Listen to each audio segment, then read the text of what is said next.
porque Prado había huido.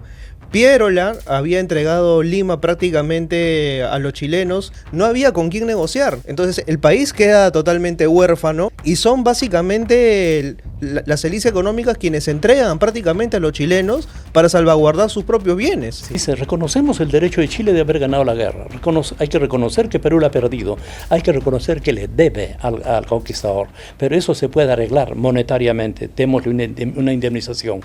Ellos no aceptan.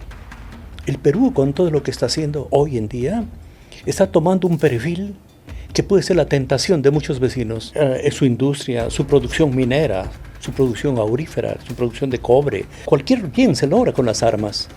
Esa ética estaba muy implantada en Chile.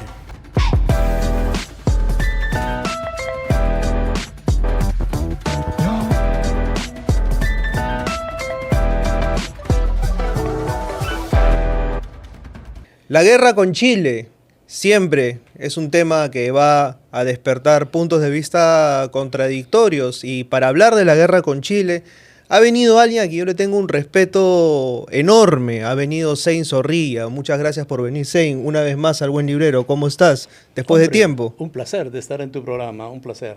Bueno, tú has hablado a propósito del mestizo de los Andes y su destino, la guerra con Chile, la lección. La pregunta que se cae de Madura es: ¿qué lección principal nos deja el conflicto con Chile? Ahora, como muchos eventos importantes de la vida nacional, la guerra con Chile viene a ser un diamante de muchas caras, de muchas facetas. Entonces, se ha escrito mucho sobre la guerra con Chile, muchos peruanos, muchos historiadores peruanos. Sorprendentemente, muchos historiadores chilenos, más que peruanos, con análisis y con la narración de los eventos, en la evaluación de las consecuencias, etc. Curiosamente, justamente un historiador chileno manifiesta su sorpresa de que, siendo un evento tan determinante para la vida nacional, que no haya sido narrado ni analizado en la medida que ellos como chilenos hubieran esperado. Incluso ese chileno manifiesta y dice: todo lo que estoy narrando sobre la resistencia a la Breña lo hago con testimonios de chilenos, porque hasta soldados chilenos dejan testimonios, pero soldados peruanos no, oficiales tampoco. Conocemos algo de Cáceres y de los colaboradores de Cáceres. Más tarde, recién tuvo que pasar como 100 años y pico para que alguien como Nelson Manrique, que nos ha dejado hace poco, hiciera un trabajo a más profundidad sobre la guerra con Chile, ¿no? Bueno, ¿por qué la guerra con Chile y su relación con el mestizaje? Hace años emprendimos la tarea de analizar la importancia del mestizaje en la vida nacional. Pues bien, mirando en panorama el país, este país que es Perú, para no decir la nación, porque eso lo veremos después que no funciona, este país, en mi opinión, tiene 3 eventos sumamente importantes que definen nuestro perfil actual. Uno de ellos es la caída de Atahualpa en Cajamarca. El otro es la derrota a Túpac Amaru. Y el otro es la guerra con Chile. Curiosamente, estos tres eventos separados centurias están compuestos de los mismos elementos y tienen las mismas consecuencias y los mismos componentes. En el caso de Atahualpa, la caída de Atahualpa se debe, ya sabemos hoy en día, fundamentalmente no al valor de los españoles, ni a la coyuntura de la guerra civil de Huáscar y Atahualpa, no, sino que cuando llegan los españoles encuentran un imperio entre comillas, fracturado. Un imperio que no lo había sido, no lo era tal, sino era un archipiélago de naciones, como dijimos en algún momento, que apenas se estaba ensamblando. Como sabemos, los incas empezaron su expansión por 1450 más o menos, con la derrota de los chancas empieza la expansión. Para 1500 apenas han conquistado el Valle del Mantaro y han subido un poco. Para 1520-30 están llegando hasta Quito, lo conquistan, pero no lo dominan, no imponen el Estado inca, no hay tal cosa. Entonces son civilizaciones que vienen desde el año 1500, como los moches, los chachapoyas, los cañaris, etcétera, los huancas por acá abajo, que todos se dieron al imperio, a los incas, sea por negociación o sea por la guerra. Entonces esos pueblos no estaban muy convencidos de formar un todo. Entonces la llegada de los españoles fue bienvenida. Participan ellos para facilitar el ingreso español y la caída inca. Entonces, ¿qué posibilitó? ¿Cuál es la característica de eso? La falta de cohesión de las naciones que forman ese territorio. Lo mismo viene a suceder con Túpac Amaru. Túpac Amaru, en el valle la zona del Cusco, inicia su levantamiento en 1780 con un pueblo, los Canas. Frente al río, pasando el río Vilcanote, están los Canchis. Los Canchis no lo ayudan. Un poco al norte, entre Canas y Cusco, están los Paruro, no lo ayudan. Más al sur está el altiplano. Es decir, el levantamiento de Túpac Amaru, como lo conocemos, es de una sola nación, un solo pueblo, que se avienta y se encuentra, eso es tema de larga discusión. El primer llamado de Túpac Amaru es a una unión de criollos, de mestizos, de indígenas y de esclavos contra los españoles, para expulsar a los españoles. Desde ahí ya está planteada la utopía.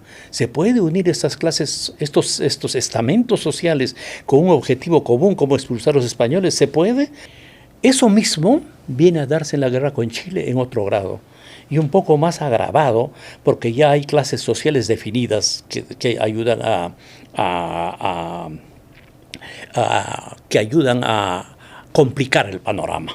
Pues bien, creo que es oportuno precisar qué diferencia, por qué no se habla del término naciones, por qué la sociología moderna prefiere hablar de etnias, ¿por qué? Ahí hay un interés político, como en muchas nomenclaturas, están guiadas por esa presión política.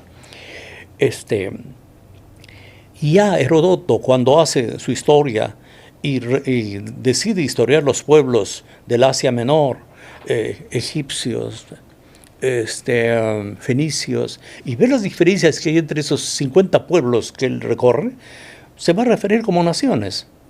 Más adelante serán otros historiadores que tratarán de definir qué es nación. Una comunidad humana que comparte un territorio, una tradición cultural y un idioma, eso es nación. Eso es nación. Hay algunos que más tarde dicen sí, pero a la vez tiene que haber un circuito comercial. Y la respuesta es no siempre. Esos tres son mandatorios. Pero cuando se habla de que son etnias, ¿qué ha pasado con ese concepto? Se ha eliminado el territorio, es decir, la posesión territorial. Curiosamente, eso es desterritorializar a un pueblo, quitarle el territorio que justamente genera formas de producción, determina si este pueblo va a vivir de la caza, de la recolección, de la pesca, o de la agricultura, o de la ganadería. Le indica cómo construir su casa, cómo vestir, de qué alimentarse. Finalmente, le da esa relación íntima que hay entre el hombre y la naturaleza, que es el telurismo. El telurismo es una fuerza, yo no sé cómo funciona en una ciudad, me imagino que sí debe funcionar. Cuando yo leo a un escritor de acá de la zona de San Antonio y habla de su barrio, que es irreemplazable, su parque que es irreemplazable, digo, debe ser una especie de telurismo urbano que yo no lo comprendo. Pero nosotros que venimos de las serranías y que hemos jugado en los riachuelos o en los llanos, o hemos visto las montañas, tenemos una relación muy indefinida, irracional, no tiene que ver la razón. Hay un contacto y un llamado. Gran parte de los provincianos que están en la ciudad sueñan con volver a pasar los últimos días de su vida en su pueblo, pero en realidad buscan esa comunión telúrica nuevamente. Entonces, todo eso define una nación. En el caso de la guerra con Chile, bueno, las tres etapas importantes que tiene este movimiento, este pasaje histórico, uno es la guerra marítima que se lleva a cabo en el sur, donde intervienen el aparato estatal, limeño, criollo, como se llame, interviene ese. Luego la segunda etapa es la toma de Lima, ¿no? Las batallas de San Juan y Miraflores, ¿no? En ese momento, para la historia oficial de ese tiempo y para la que vino durante buena parte de la República, en ese momento acabó la guerra. Y pasan por alto la resistencia que comenzó a organizarse en la serranía. Entonces, en esa resistencia interviene Cáceres como uno de los elementos más reconocidos, pero intervienen las comunidades y las naciones del interior. Una de aquellas naciones que tiene un gran peso es la Huanca, la nación Huanca, afincada casi desde Cerro de Pasco hasta el norte Huancavelica, todo lo que es Jauja, Huancayo y todos los pueblos de la periferia que forman la nación Huanca. ¿Por qué los huancas fueron tan aguerridos y tan colaboradores en este momento? Es que no podía ser de otro modo. Ya anteriormente, alguien, no sé no recuerdo si fue Raimondi, que manifestó su sorpresa de que en un valle tan rico como el Valle del Mantaro no existieran haciendas. Hay mucha gente aún hoy en día que se pregunta por qué las pocas haciendas que hay en el Valle del Mantaro surgieron en la zona alta, en las punas, y son fundamentalmente haciendas ganaderas, pero en la zona del Mantaro Bajo, no hay haciendas, todas son propiedad de comuneros libres que trabajan. Pero producto de qué es eso, al revés de Ayacucho, de Huancavelica, del Cusco, ¿a qué se debe esa excepción? A los huancas. Cuando llega Pizarro a Atahualpa, los huancas que venían de sufrir la invasión inca, más o menos estamos hablando de los 1500, venían de sufrir y estaban locos por deshacerse de ellos. Se dice que los incas hicieron cortar las manos a los guerreros y aún a las mujeres, y a otros los deportaron a Chachapoyas, o sea, los descuartizaron. Y entonces ellos estaban con ganas de desquitarse. Cuando vieron de que llegaron los españoles, enviaron delegaciones a Cajamarca, que llevaron charqui, llevaron ropas, tela, hombres, peones para ayudantes de carga, mujeres para todo servicio. Los huancas mandaron todo eso. Y luego, cuando Pizarro se dirige al Cusco, ellos son sus amigos que le facilitan la llegada al Cusco y los acompañan hasta el Cusco. ¿Y qué más? A cambio de eso, y todo lo que entregaban los huancas lo contabilizaban cual fenicios, no daban nada sin anotar. Entonces, por los años más o menos 1560, ya cuando se estaba organizando el Estado español en estas tierras, los virreyes y el gobernador García de Castro estaban luchando por controlar el levantamiento de Vilcabamba, donde era el último foco inca. Mientras estaban luchando, mientras los incas de Vilcabamba, vistos desde esa perspectiva, luchaban por expulsar a los españoles, paralelo a eso, en esos mismos momentos, los huancas habían enviado a su cacique a España, a Felipe Huacrapáucar, que se entrevistó con Felipe II y le llevó toda la contabilidad de lo prestado. Tantas llamas, tantas mujeres, tantos cargadores, todo eso, ¿qué me das a cambio? Negoció con él. Es increíble pensar hoy en día de que un cacique huanca está sentado con Felipe II negociando una indemnización. Obviamente, en el término cacique ya existe un matiz despectivo. Los españoles a los grupos que no entendían les llamaban beetrías, que eran grupos humanos sin orden. Pero no, si es que tiene su nación, tiene su idioma y tiene su tradición, y encima tiene su gobernante, y encima un manejo ya tipo Estado pequeño o mediano, no sabemos, es una nación con tentolas de la ley. Pero a su monarca llamarle cacique, o llamar al reino cacicazgos, y hay una degeneración despectiva, acuñada en ese tiempo, no rectificada durante la colonia ni la república y utilizada hasta el día de hoy. Entonces, ese es el gran problema de no leer la historia desde esa época por lo menos, porque se comienza a usar terminologías y conceptos despectivos y minusvaliadores y usándolos hoy en día. Entonces Felipe Huacrapáucar Piaja negocia, logra entre sus exigencias que ningún huanca haga mitad. 1, 2, que ningún español se instale en sus territorios, que se lo respetaron. En reconocimiento a todas estas demandas y algunas más, Felipe II le regala un escudo a Felipe Huacarpaucar. Como símbolo de reconocimiento de nobleza y de unión, Felipe vuelve con su escudo. Logrado en circunstancias en que los incas están resistiendo en Vilcabamba. Si uno pone un evento junto al lado del otro, muchos pueden decir, fue una traición de los huancas. Claro.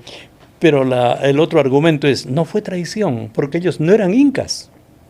Ellos no eran incas, ellos estaban luchando contra los incas. Dentro de esa terminología, por ejemplo, nosotros podemos hablar del virreinato del Perú y luego de la Capitanía General de Chile. Entonces, por ejemplo, ahí había ya una diferencia, porque luego de que se van los españoles, tanto del Perú como de Chile, el Perú seguía siendo el epicentro de lo que había sido en algún momento esa herencia colonial aparentemente gloriosa y que mucha gente había recordado en algún momento. Pero Chile estaba con un afán enteramente expansionista que veía en el Perú un foco de atracción especialmente por el recurso mineral que tenía en ese momento, que se llamaba el salitre. Entonces, cuando nosotros vemos que Chile fija su mira en el salitre, apunta todas las armas a quedarse con el recurso y ahí es donde empieza el conflicto. En ese caso se toca dos puntos importantes, como la constitución del Estado chileno y la constitución del Estado peruano. El Estado peruano era un Estado casi centrado en varios comerciantes y una élite asentada en la capital, que le llamamos criolla. Eso eran. La clase media casi no existía y el campesinado era un campesinado hecho pues de agricultores y de servidores de este orden. Chile no. Chile tuvo una cantidad de migrantes europeos que llegaron y se quedaron en Chile. Mucho alemán en Chile. Que desarrollaron en la historia chilena, muy rápido se agotó la plata, la explotación. Los españoles que fueron y se instalaron allá explotaron plata. En la historia chilena, en la historia económica chilena hay un siglo de la plata. Entonces ellos explotaron eso. Pero luego de eso, Chile no tenía más que hacer. Comenzaron a desarrollar el valle, el valle central de Chile, que se va desde Santiago casi hasta Concepción, como 500 kilómetros de valle. Imaginémonos un Cañete, pero a lo largo de 500 kilómetros, donde solamente hay agricultura. Entonces ellos vivieron un siglo de vender cebo a Potosí.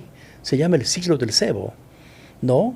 Pero con gañanes, con pastores, con otro tipo de relación laboral, con la masa laboral. Y luego de eso vendría, no tanto como un siglo, pero fueron grandes productores de trigo. Durante buena parte de la colonia, el trigo que se alimentó Perú vino de Chile.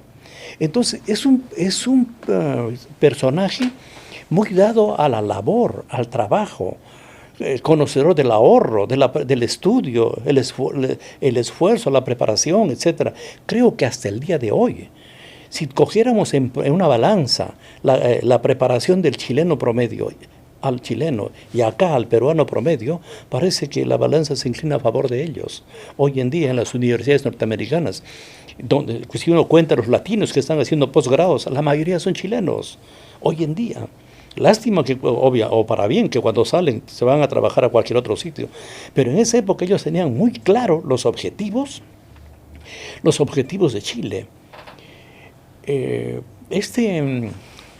Portales, que vivió en Lima, fue un comerciante, no fue un teórico, no fue un académico, no fue universitario, Diego Portales. Pero él vio con mucha claridad, antes de la guerra con Chile, para darnos cuenta un poco de cómo veían los chilenos la relación Perú-Chile. Portales hizo un llamado cuando asomó la Confederación Perú-Boliviana. Llamó y bruscamente dijo, esto hay que destruirlo. Perú y Chile, unidos, aún sin hacer nada, ya son un peligro para Chile. Si se unen, Chile desaparece. Es lo que le dice a los chilenos. Este comerciante chileno, él que había vivido en Lima y conocía bien a los limeños. Entonces, en ese mapa, en ese esquema, es más, estamos hablando de 1879, sí. Recordemos que 10 años antes los alemanes habían derrotado a Napoleón III y habían fundado el imperio alemán en París, en el Versalles. fundaron y le chantaron una multa terrible a París para que pueda lograr su libertad. Entonces, ese hecho de que lo que logro con las armas, cualquier bien se logra con las armas, esa ética estaba muy implantada en Chile. Entonces, no más con la independencia, luego de su independencia, en las primeras elecciones que tuvieron, ellos publican y se distribuye un folleto en las calles donde se le explicaba al chileno común qué es una aristocracia, qué es una dictadura, qué es una aristocracia, qué es una oligarquía, qué es una democracia. Un manual.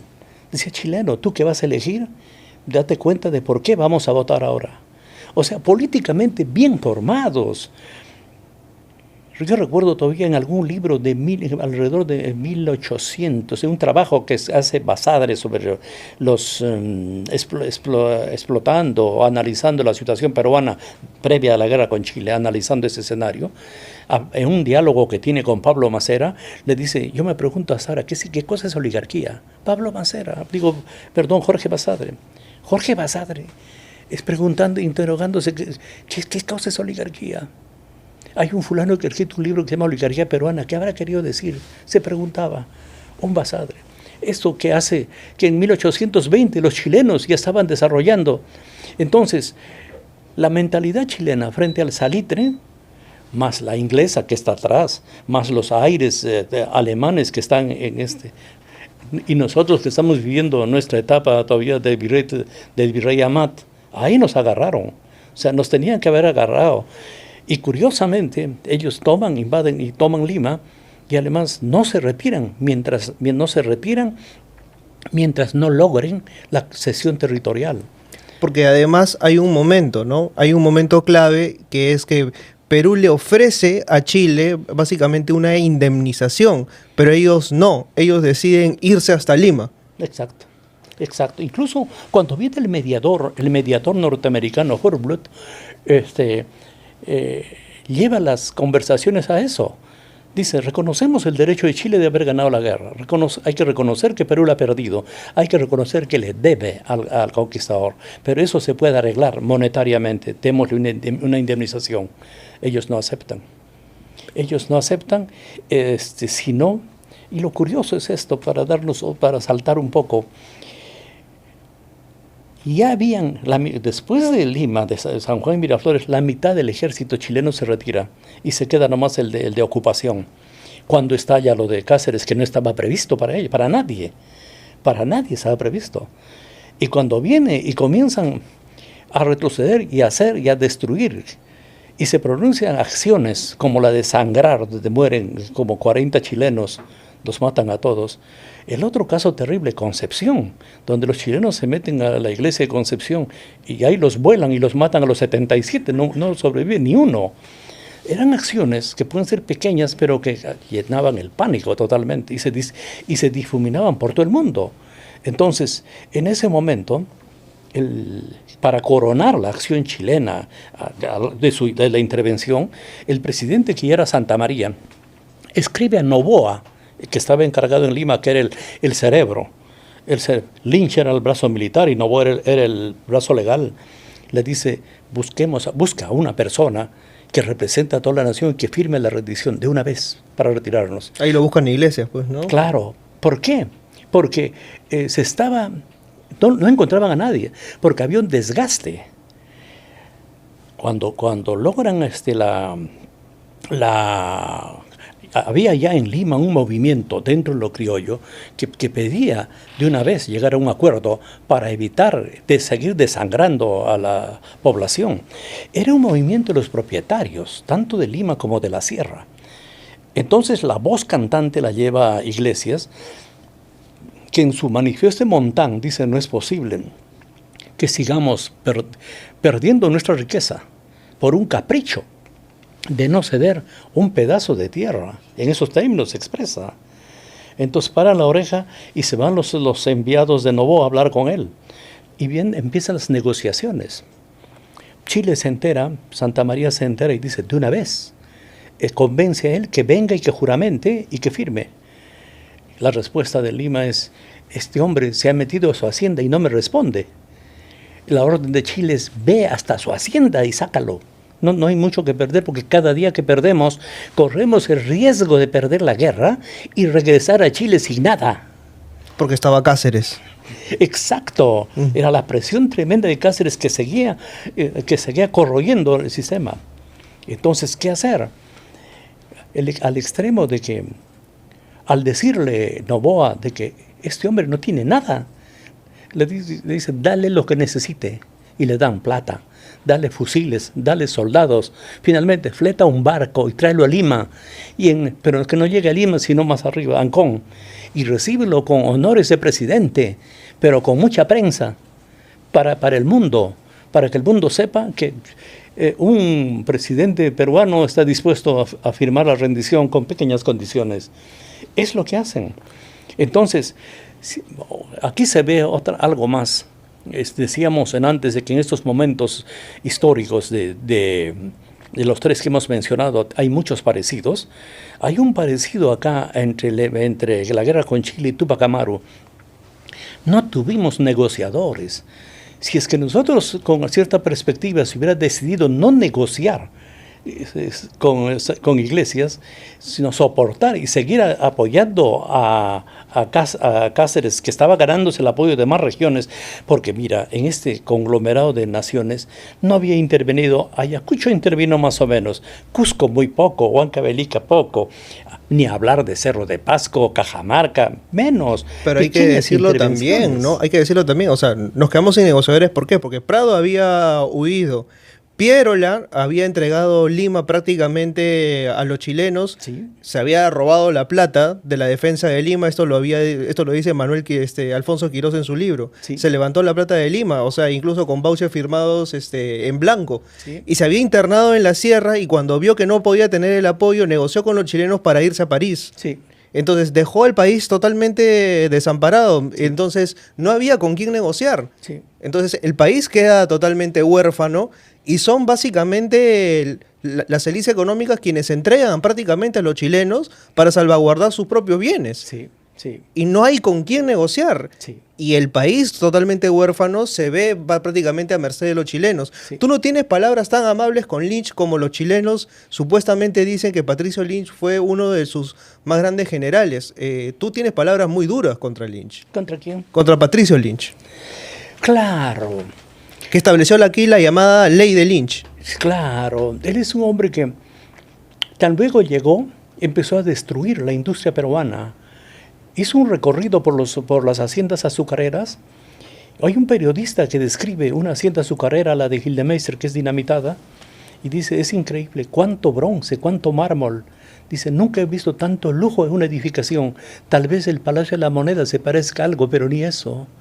Entonces, Lynch recorre, pero con mucho odio, se puede decir, dinamitando y destruyendo todo aquello que fuera, que cuestionara una imagen, una hegemonía chilena. Esa es una imagen que creo que dura hasta hoy. Creo que dura hasta hoy. El Perú, con todo lo que está haciendo hoy en día, está tomando un perfil que puede ser la tentación de muchos vecinos. Su industria, su producción minera, su producción aurífera, su producción de cobre, su agroindustria, su disponibilidad de agua, recursos que faltan en los países vecinos. En esa época faltó el salitre, era la gran salida, empujada por el capital inglés también, Hoy en día, ¿qué presiones pueden estarse moviendo tras de las riquezas que tiene el Perú?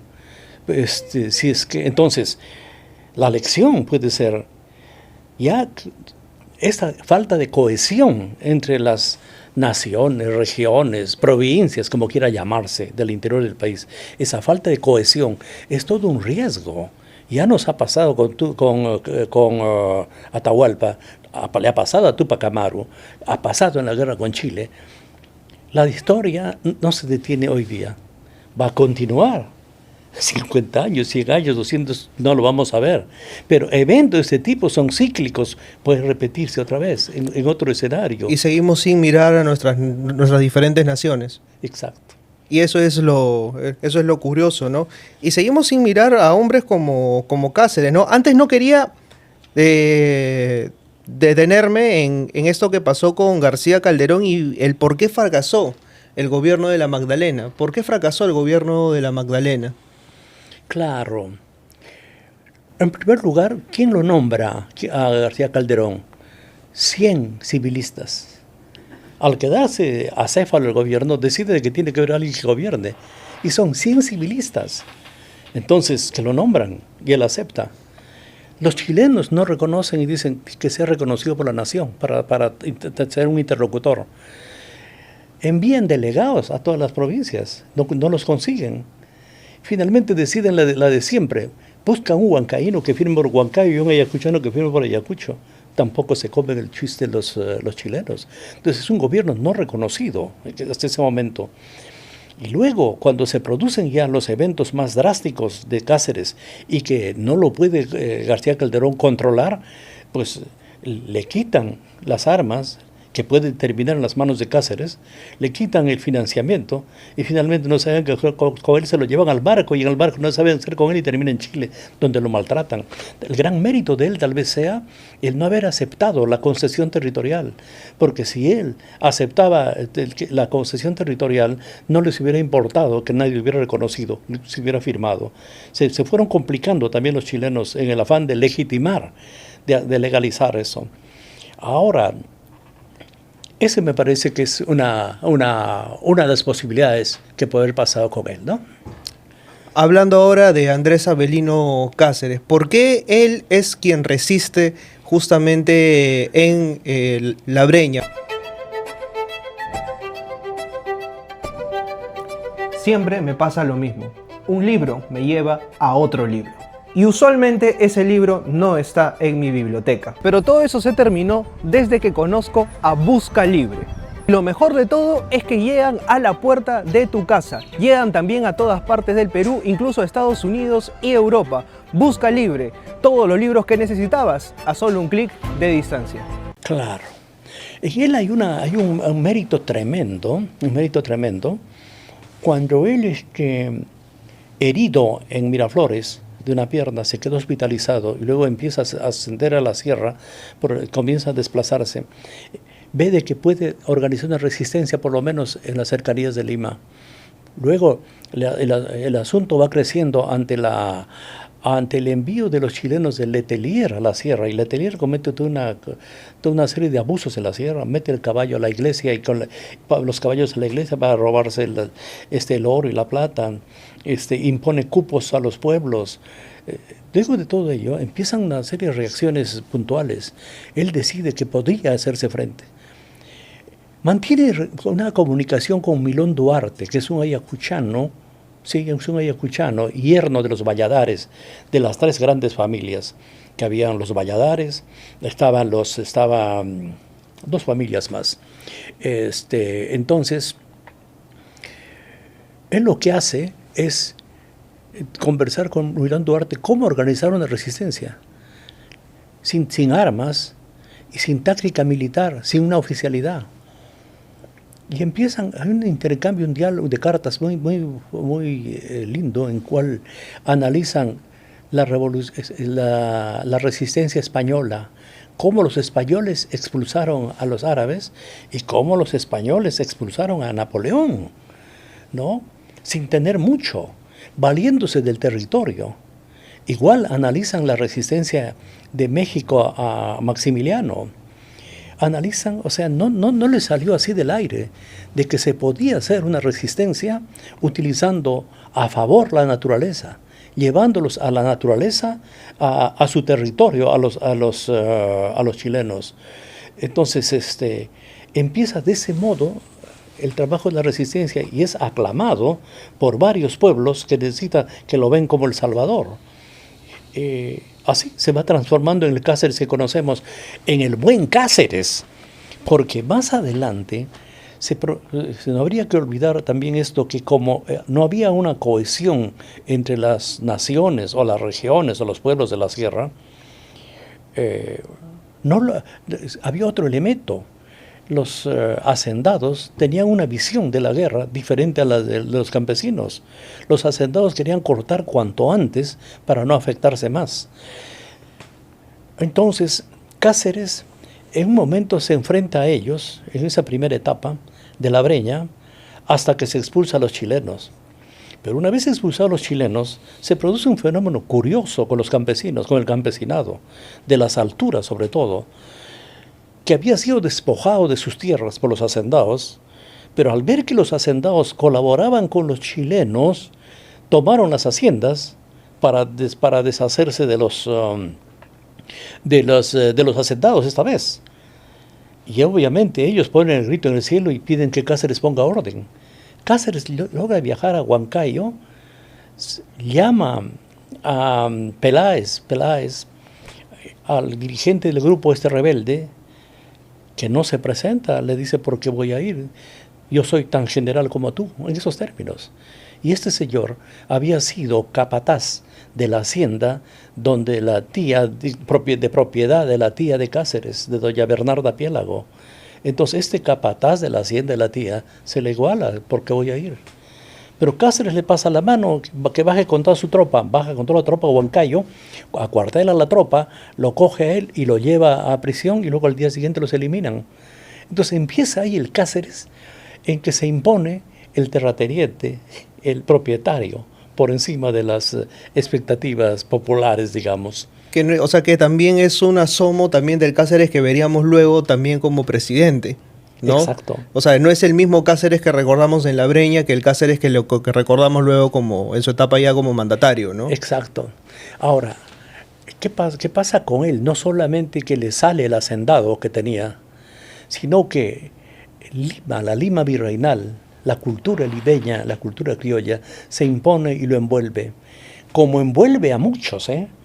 Y yo recuerdo, por ejemplo, en el historiador Valcárcel, el Valcárcel de la Ruta Cultural de Lima, cuando él decía catedrático en Lima, no es el Valcárcel de Tempestad en los Andes. Cambió el discurso. Y muchos otros, Basadre, el primer Basadre, no es el Basadre de los varios tomos de la historia del Perú, cambió. Y Lima también no reconoció a muchos, los anuló. Un historiador cusqueño valioso como Tamayo nunca fue reconocido acá. Hace poco Nelson Manrique, pienso que no ha tenido todo el reconocimiento. Lógico, si está hablando contra los criollos que lo van a reconocer, fue un historiador ya. ¿Qué le hace Lima a los grandes hombres, a los grandes pensadores, a las grandes figuras? ¿Las adormece, las transforma, las pasa por un tamiz? Eso, los salones de la Perricholi, pero que hoy en día también eso está en pleno derrumbe, son nuevas gentes. Hay una aristocracia en términos social que se ha venido abajo. Lo que estamos viendo de la élite criolla hoy en día es su existencia solo en ciertos estratos económicos, pero los sociales no, están siendo invadidos por una clase media emergente, aguerrida y sin bandera, es la que está subiendo. La que está teniendo todo lo social, los eventos sociales, los automóviles, las fiestas, los salones, los barrios residenciales, todos se están llenando de esta clase media emergente. ¿Qué va a pasar? O sea, es decir, que en algún momento eso se va a serenar y va a pasar la espuma y va a surgir, creo yo, la nueva peruanidad. El aporte de Lima a esa peruanidad será ese, ¿no? Volviendo a Cáceres, ¿por qué se producen estas diferencias con Iglesias? Claro, Iglesias había luchado, había combatido también había una diferencia fundamental. Mientras Cáceres funciona como militar, Iglesias en San Juan creo que era coronel, porque había aportado un batallón. Pero ya en Miraflores ya era general, porque había aportado otro batallón. Entonces, tuvo esos cargos militares sin haber tenido un ejercicio militar. Iglesias. Ahora, era el gran núcleo de hacendados del norte, era representante de eso, mientras que Cáceres también era un hacendado pero los del centro, con más trato con lo indígena y con una carrera militar que venía desde la época de Ramón Castilla.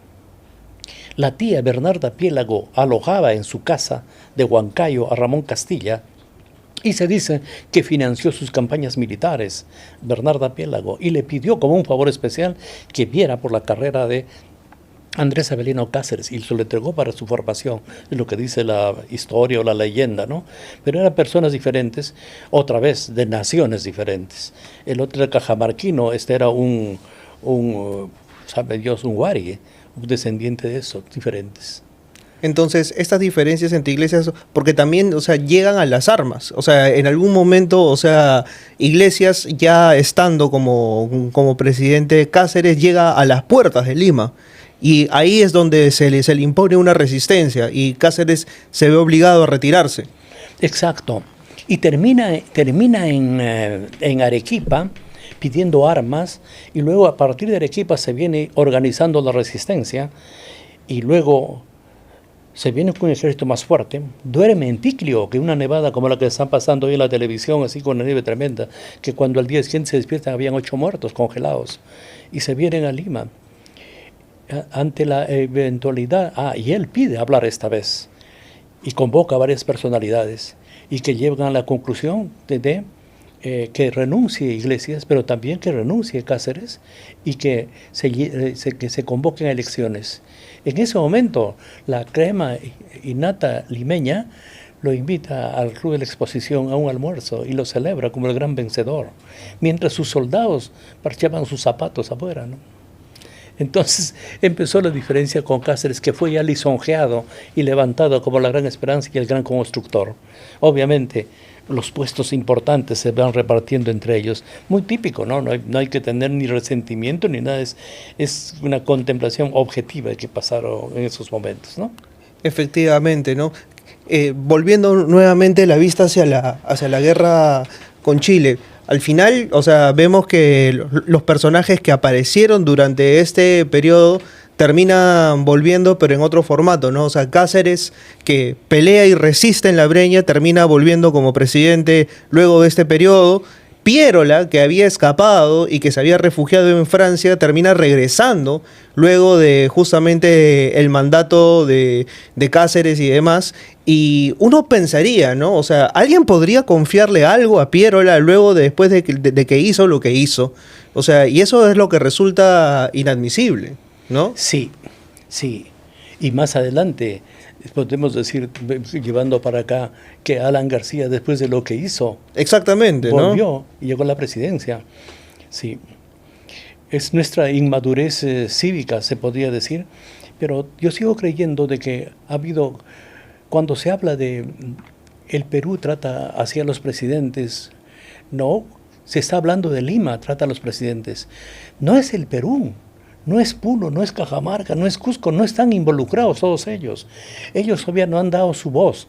Bueno, se puede ver de que con los últimos movimientos que hay económicos, con lo que está pasando con la comunicación, etcétera, hay un despertar de las regiones que esperaríamos de que acá a unos años, ¿no? Quién sabe, luego de cómo sabe Dios qué convulsiones que pueden presentarse, sean otros los actores del escenario político peruano. Siempre el sur andino tiene la última palabra en todas las elecciones y eso creo que también va a ser determinante. Estamos viendo, creo, ya desde del último estallido social, un despertar de las naciones mismas que están revalidando sus identidades. Marcharon a Lima, lamentablemente, les respondieron con bala, lo cual para mí es una vergüenza, pero estamos viendo un resurgimiento de las identidades. ¿Tú también lo estás viendo de esa manera? Exacto, exacto. Ahora, y cada uno de modo diferente. Habría que diferenciar bien cómo en las regiones, cómo funcionan las élites urbanas, las que tienen su urbe, de las rurales. Hay diferencias tremendas. En el Cusco, por ejemplo, se opusieron a que la estatua de Tupac Amaru se ponga en la plaza de armas. ¿Quiénes se opusieron, no? Y le hicieron una plaza en otro lado. No lo sienten suyo. No lo sienten suyo. Así se puede decir Cusco, ¿eh? El altiplano es otra cosa. El altiplano es otra cosa. Huancayo Huancayo está en otra órbita del desarrollo, lo individual, lo personal. Además está asimilando la gran migración de huancavelicanos y ayacuchanos de la época de la violencia. Huancayo está que se acomoda, pero no tiene una voz ni un perfil definido. Lo que nos ha dado después a Cerrón, pero Cerrón no sé en cuánto expresa Huancayo. Yendo un poco más al norte del Cerro de Pasco, no hay nada que se pueda ver, Huánuco tampoco. Huaraz hoy día no se ve, Chimbote, que hace rato debería haber manifestado un perfil, no lo hace, no tiene, nos faltan, no diremos agitadores políticos, pero esos fulanos que de pronto aparecen y despiertan conciencias, me imagino que se va a dar. De Cajamarca no recuerdo a nadie. Un misterio siguen siendo las nacionalidades amazónicas. Totalmente. Y hay más de un centenar. Y todas dueñas de su territorio, es decir, si decimos son naciones y la nación es territorio, más tradición cultural, más idioma, ¿con qué derecho les quitamos un territorio y hacemos un hueco de petróleo, para petróleo? ¿Con qué derecho? Las naciones saltan, las identidades saltan cuando se toca sus intereses. Eso es básico. El valle en el sur, valle donde se quiere hacer la mina, no. Y no dejan que se haga, Tía María, han bloqueado a Tía María porque le están tocando a la madre, están tocándole la tierra de cultivo y tienen todo el derecho, son dueñas de su territorio, es su nación. Y eso habla también del desconocimiento que tienen a propósito de la tierra misma, sí. ¿no? O sea, uno tiene que pedirle permiso a la tierra. Claro, y eso es cultural, y eso es social, sí. Y mucha gente no lo entiende. Sí. Y entender eso requiere de una cosmovisión. Sí. Y esa cosmovisión muchos se la pasan ya sabes por dónde. Sí. ¿No? O sea, sí. Y eso es que hay que interiorizarlo. Y eso requiere de un conocimiento del otro que muchas veces los políticos no lo entienden. Ahora, hay una serie de conceptos netamente políticos. Por ejemplo, si se dice todos los hombres somos iguales, uno podría refutar diciendo, ¿dónde está escrito? La respuesta es no tiene que estar escrito en ninguna parte, es una convención. Y todos lo respetamos. De similar modo, ninguna industria, ninguna actividad económica debe desarrollarse a costa de otra. No se puede hacer minería destruyendo la agricultura. Hay letreros en toda la sierra que dicen agro sí, mina no. Yo digo, no, agro sí y mina también, pero mina responsable. Tú vas a Canadá, un bosque, ves un agujero, la bocamina, y están saliendo unos camiones cargados de mineral, pero cubiertos para que no salga ni una escopa, ni una mota de polvo, y que se van 100 kilómetros a un lugar donde se pueda procesar sin molestar a nadie. En Chile, en las cordilleras chilenas, las procesadoras de minerales están en las alturas, donde están las fuentes de agua.